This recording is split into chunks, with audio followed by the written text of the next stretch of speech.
नमस्कार दोस्तों, आज हम आपको एक ऐसे केस की गहराई में लेकर चलेंगे जहां ममता और हैवानियत के बीच की पतली रेखा हमेशा के लिए मिट गई।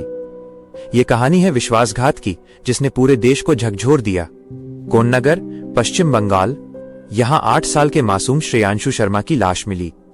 उसकी मौत की क्रूरता वो इतनी भयानक थी कि दिल दहल उठे। सिर कुचला हुआ था और कलाई की नसें तक कटी हुई थीं। जब पुलिस मौके पर पहुंची तो पहला सवाल था, कौन और क्यों?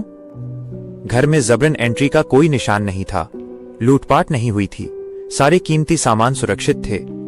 और सबसे अजीब बात, घर में पाला गया कुत्ता जो हर अजनबी को देखकर भौंकता है, उस दोपहर बिल्कुल चुप था। ये तीनों तथ्य चिल्ला चिल्लाकर एक ही बात कह रहे थे, हत्यारा कोई बाहरी नहीं बल्कि घर का अपना था। शक की सुई घर की तरफ मुड़ी, लेकिन असली सस्पेंस तो तब शुरू हुआ जब पुलिस ने सीसीटीवी फुटेज खंगाली। उन्हें एक मास्क पहनी हुई महिला नजर आई। श्रेयांशु के पिता पंकज शर्मा ने उसे देखते ही पहचान लिया। वो थी इशरत परवीन, उनकी पत्नी शांता की करीबी दोस्त। बच्चा उसे प्यार से मौसी बुलाता था। पुलिस ने इशरत की कॉल डिटेल्स निकाली। मर्डर के वक्त उसका फोन पूरे 7 घंटे तक बंद था। लेकिन असली राज तो शांता और इशरत के बीच की गहरी लंबी बातचीत में छिपा था। देर रात तक घंटों बातें, व्हाट्सएप पर शेयर की गई तस्वीरें। ये दोस्ती नहीं थी दोस्तों, ये था एक अवैध समलैंगिक संबंध। यह राज जब खुला तो पुलिस भी सन्न रह गई। दोनों को हिरासत में लिया गया और कड़ी पूछताछ के सामने शांता टूट गई। उसने कबूल किया कि उसी ने अपने बेटे का कत्ल किया है, इशरत के साथ मिलकर। ममता का गला घोंट दिया गया था।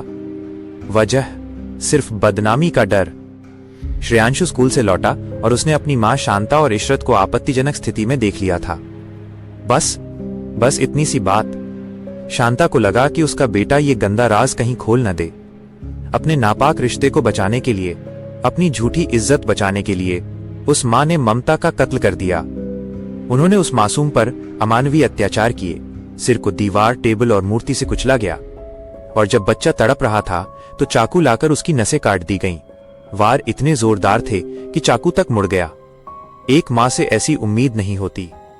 ये घटना दिखाती है कि कैसे आत्मस्वार्थ और वासना का डर एक इंसान को शैतान बना सकता है।